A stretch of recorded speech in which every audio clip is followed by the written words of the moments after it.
Mr. President, members of the Council, today we must address our attention to the realities of the situation posed by the buildup of nuclear striking power in Cuba. In this connection, I want to say at the outset that the course adopted by the Soviet Union yesterday to avoid direct confrontations in the zone of quarantine are welcome to my government. We also welcome the assurance by Chairman Khrushchev in his letter to Earl Russell that the Soviet Union will take no reckless decisions with regard to this crisis.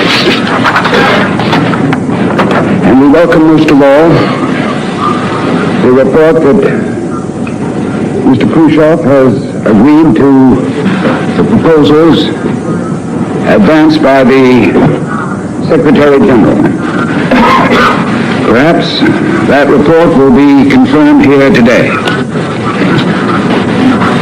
My government is most anxious to effect a peaceful resolution of this affair. We continue to hope that the Soviet Union will work with us to diminish not only the new danger which has suddenly shadowed the peace, but all of the conflicts that divide the world.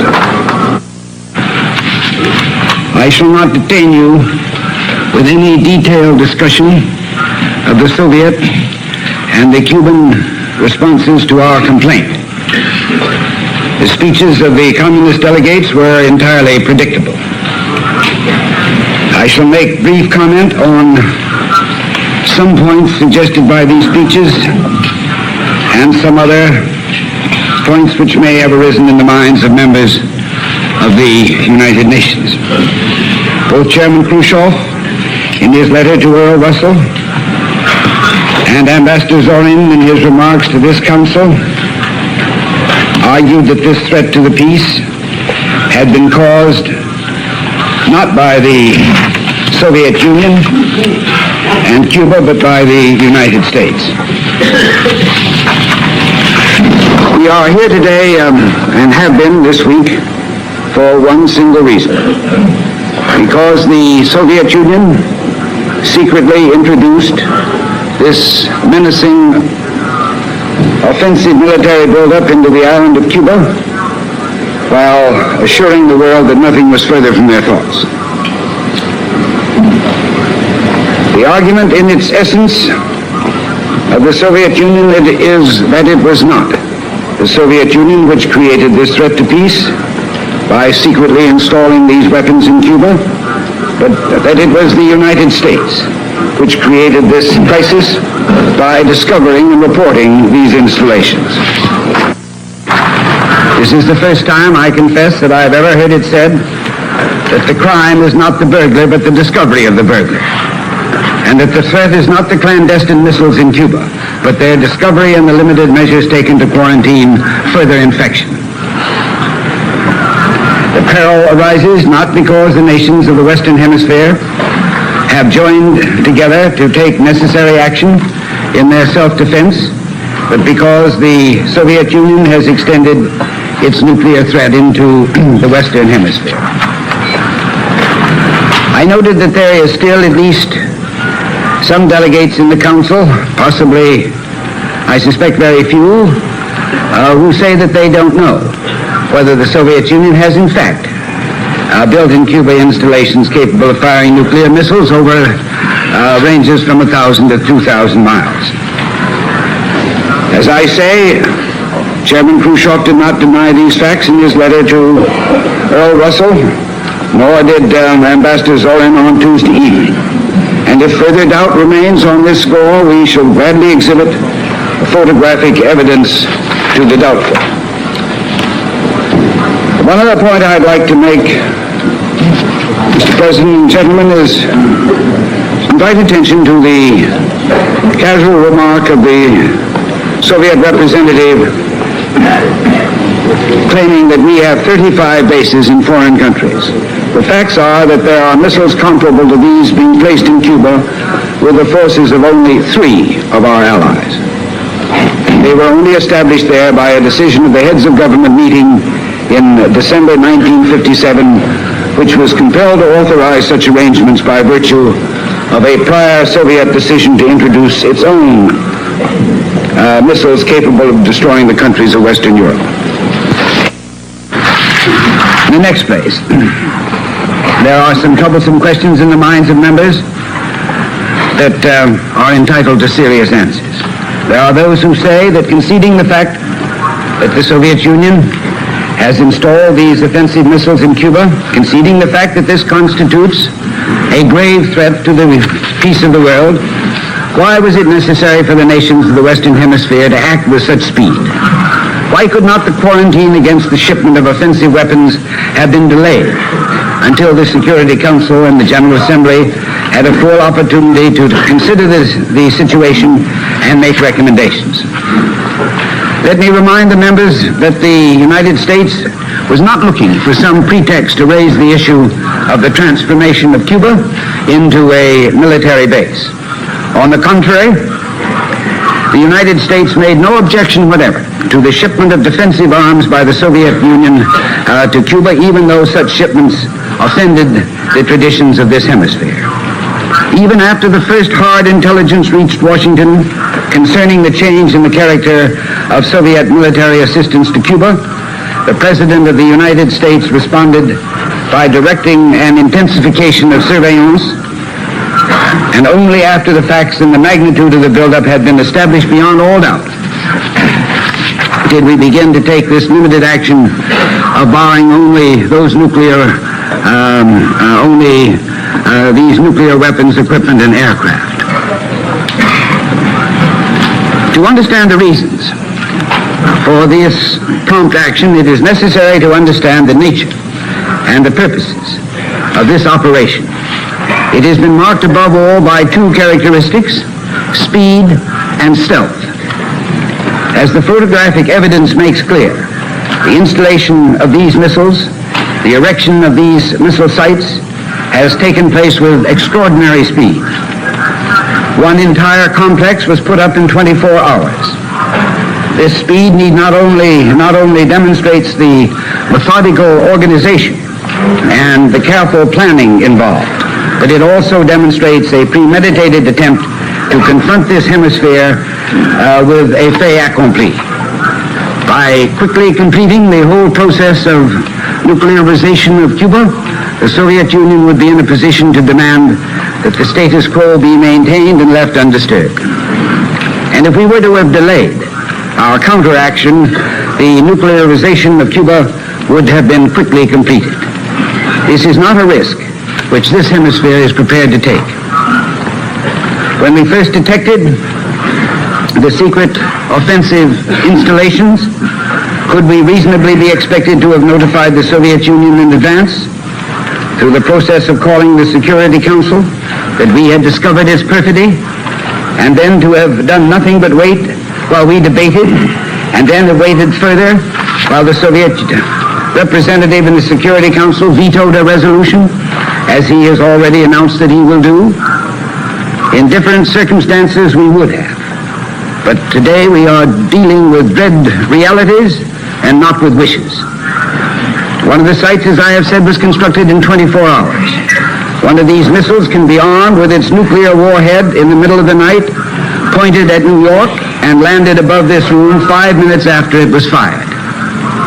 No debate in this room could affect in the slightest the urgency of these terrible facts or the immediacy of the threat to the peace. There was only one way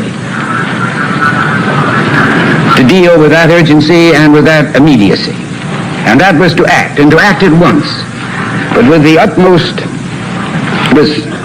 restraint consistent with the urgency of the threat to the peace. And we came to the Security Council, I remind you, immediately, and concurrently with the OAS. We didn't even wait for the OAS to meet and to act. We came here at the same time. We immediately put into process the political machinery that we pray will achieve a solution of this grave crisis. And we did not act until the American republics had acted to make the quarantine effective. We did not shirk our duties to ourselves, to the hemisphere, to the United Nations, or to the world. We are now in the Security Council on the initiative of the United States, precisely because, having taken the hemispheric action which has been taken, we wish political machinery, the machinery of the United Nations, to take over, to reduce these tensions, and to interpose itself to eliminate this aggressive threat to the peace, and to assure the removal from this hemisphere of offensive nuclear weapons and the corresponding lifting of the quarantine. There are those who say that the quarantine is an inappropriate and extreme remedy, that the punishment does not fit the crime. But I ask those who take this position to put themselves in the position of the Organization of American States, to consider what you would have done in the face of the nuclearization of Cuba. Were we to do nothing until the knife was sharpened? Were we to stand idly by until it was at our throats? What were the alternatives available? On the one hand, the OAS might have sponsored an invasion or destroyed the bases by an airstrike or imposed a total blockade on all imports into Cuba, including medicine and food. On the other hand, the OAS and the United States might have done nothing.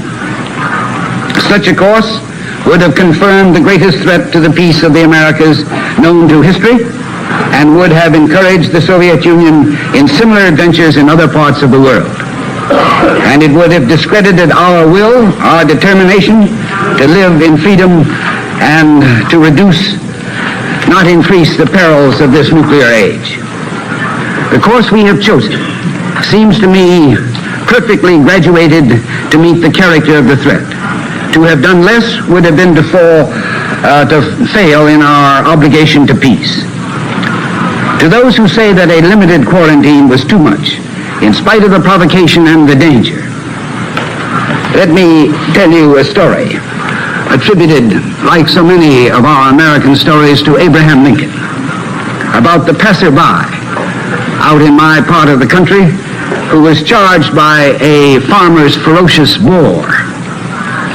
He picked up a pitchfork and met the boar head on. It died, and the irate farmer denounced him and asked him why he didn't use the blunt end of the pitchfork.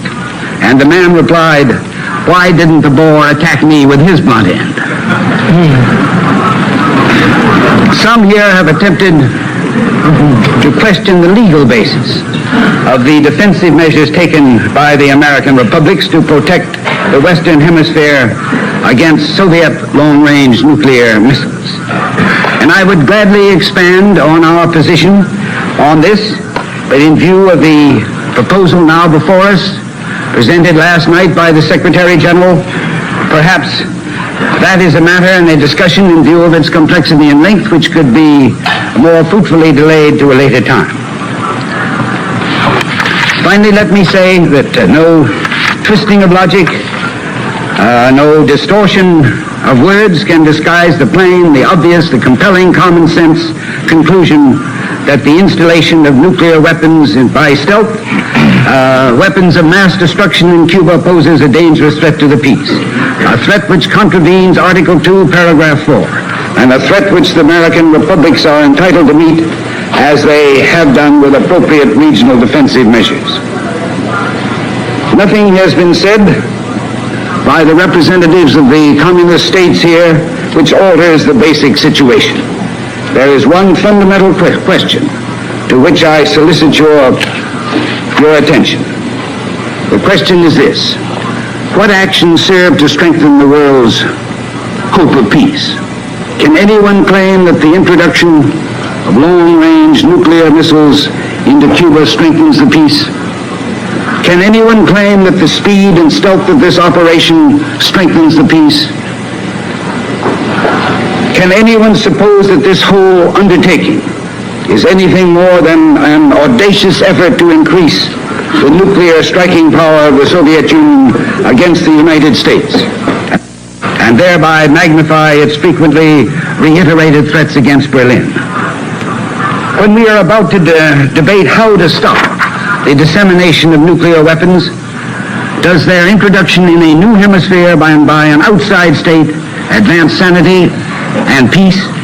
Does anyone suppose that if this Soviet adventure should go unchecked, the Soviet Union would refrain from similar adventures in other parts of the world? The one action in the last few days which has strengthened the peace is the determination to stop this further spread of weapons in this hemisphere. In view of the situation that now confronts us and the proposals made here yesterday by the acting Secretary General, I am not going to further extend my remarks this afternoon. I wish only to conclude by reading to the members of the Council a letter from the President of the United States, which was delivered to the acting Secretary General just a few minutes ago in reply to his appeal of last night. He said to Mr. Outhant, "I deeply appreciate the spirit which prompted your message of yesterday. As we made clear in the Security Council, the existing threat was created by the secret introduction of offensive weapons into Cuba, and the answer lies in the removal of such weapons. In your message, in your statement to the Security Council last night, you have made certain suggestions and have invited preliminary talks to determine whether satisfactory arrangements can be assured. Ambassador Stevenson is ready to discuss promptly these arrangements with you. I can assure you of our desire to reach a satisfactory and a peaceful solution of this matter." Signed, John F. Kennedy. I have nothing further to say at this time, Mr. President. Приветствую вашу инициативу. Мне понятна ваша озабоченность по поводу положения, сложившегося в районе Карибского моря, так как советское правительство также рассматривает это положение как весьма опасное и требующее немедленного вмешательства Организации Объединенных Наций. Mr. Zorin, gentlemen, I want to say to you, Mr. Zorin, that I don't have your talent for obfuscation, for distortion, for confusing language, and for double talk. And I must confess to you that I'm glad I don't. But if I understood what you said that my position had changed, that today I was defensive because we didn't have the evidence to prove our assertions that your government had installed long-range missiles in Cuba. Well, let me say something to you, Mr. Ambassador. We do have the evidence. We have it, and it's clear and incontrovertible. And let me say something else. Those weapons must be taken out of Cuba. And next, let me say to you that if I understood you with a trespass on credulity that excels your best, you said that our position had changed since I spoke here the other day because of the pressures of world opinion and the majority of the United Nations. Well, let me say to you, sir, you are wrong again. We have had no pressure from anyone whatsoever. We came in here today to indicate our willingness to discuss Mr. Outhant's proposals. And that is the only change that has taken place. But let me also say to you, sir, that there has been a change. You, the Soviet Union, has sent these weapons to Cuba. You, the Soviet Union, has upset the balance of power in the world. You, the Soviet Union, has created this new danger, not the United States. And you asked with a fine show of indignation why the President didn't tell Mr. Gromyko on last Thursday about our evidence. at the very time that Mr. Gromyko was blandly denying to the President that that the USSR was placing such weapons on sites in the New World. Well, I'll tell you why. Because we were assembling the evidence, and perhaps it would be instructive to the world to see how a Soviet official, how far he would go in perfidy. Perhaps we wanted to know if this country faced another example of nuclear deceit, like that one a year ago, when in stealth the Soviet Union broke the nuclear test moratorium. And while we're asking questions, let me ask you why your government, your foreign minister, deliberately, cynically deceived us about the nuclear buildup in Cuba. And finally, the other day, Mr. Zorin, I remind you that you didn't deny the existence of these weapons.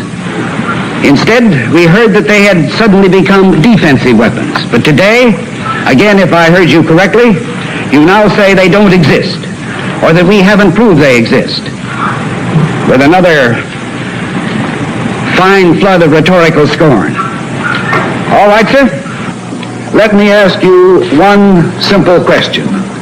Do you, Ambassador Zorin, deny that the USSR has placed and is placing medium and intermediate range missiles and sites in Cuba? Yes or no? Don't wait for the translation, yes or no?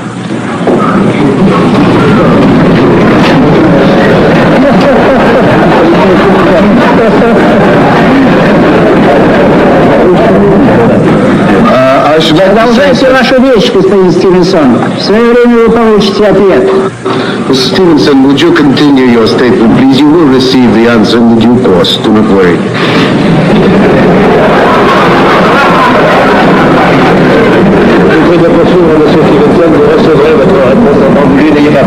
I'm prepared to wait for my answer until hell freezes over, if that's your decision.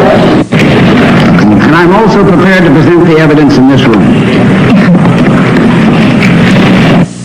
But in view of his statements and the statements of the Soviet government up until last Thursday, when Mr. Gromyko denied the existence or any intention of installing such weapons in Cuba, I'm going to make a portion of the evidence available right now. If you will indulge me for a moment, we will set up an easel here in the back of the room where I hope it will be visible to everyone.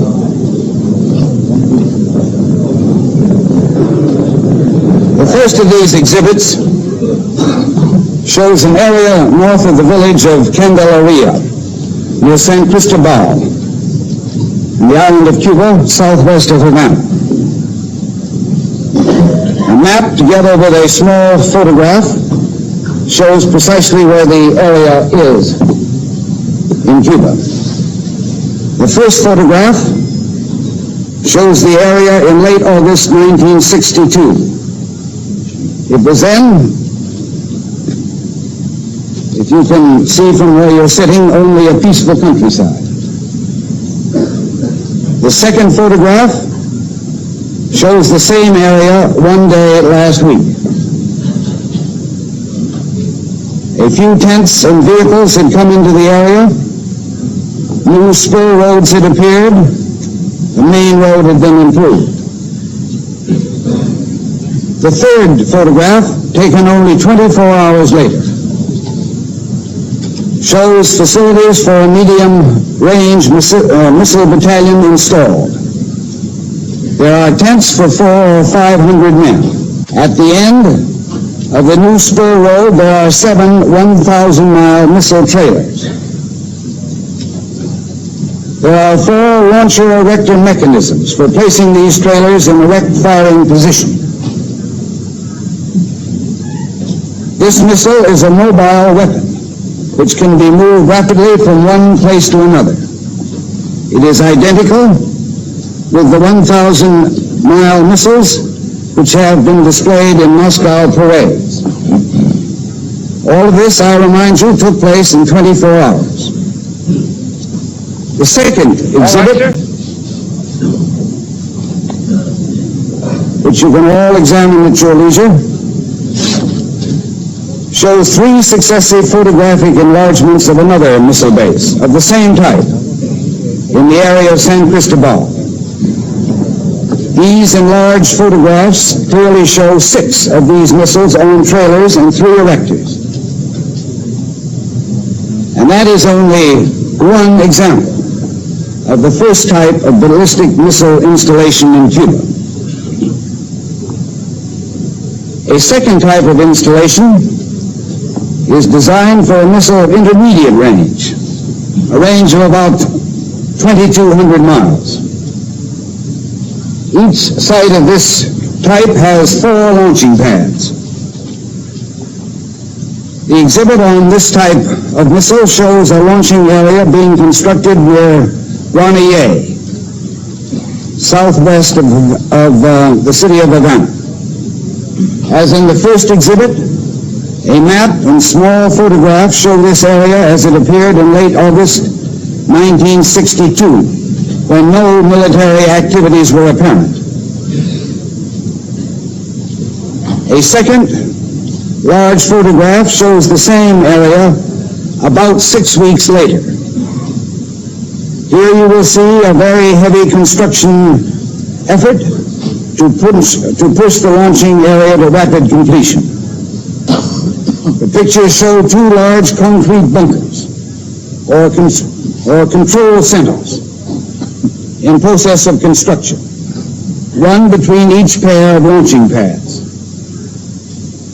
They show heavy concrete retaining walls being erected to shelter vehicles and equipment from rocket blast-off. They show cable stars leading from the launch pad to the bunkers. They show large reinforced concrete building under construction. A building with a heavy arch may well be intended as the storage area for the nuclear warheads. The installation is not yet complete, and no warheads are yet visible. The next photograph shows a closer view of the same intermediate range launch site. Here you can clearly see one of the pairs of large concrete launch pads with the concrete building from which launching operations for 3 pads are controlled. Other details are visible, such as fuel tanks. And that is only one example, one illustration of the work going forward in Cuba on intermediate range missile bases. At the same field, you can see one of the surface-to-air anti-aircraft guided missile bases with 6 missiles per base, which now ring the entire coastline of Cuba. Another set of 2 photographs covers still another area of deployment of medium-range missiles in Cuba. These photographs are on a larger scale than the others. You can see clearly 3 of the 4 launching pads. The second photograph displays details of 2 of these pads. Even an eye untrained in photographic interpretation can clearly see the buildings in which the missiles are checked out and maintained ready to fire. A missile trailer, trucks to move missiles out to the launching pad, erectors to raise the missiles to launching position, tank trucks to provide fuel, vans from which the missile firing is controlled. In short, all of the requirements to maintain, load, and fire these terrible weapons. These photographs, as I say, are available to members for detailed examination in the Trusteeship Council room following this meeting. There I will have one of my aides who will gladly explain them to you in such detail as you may require.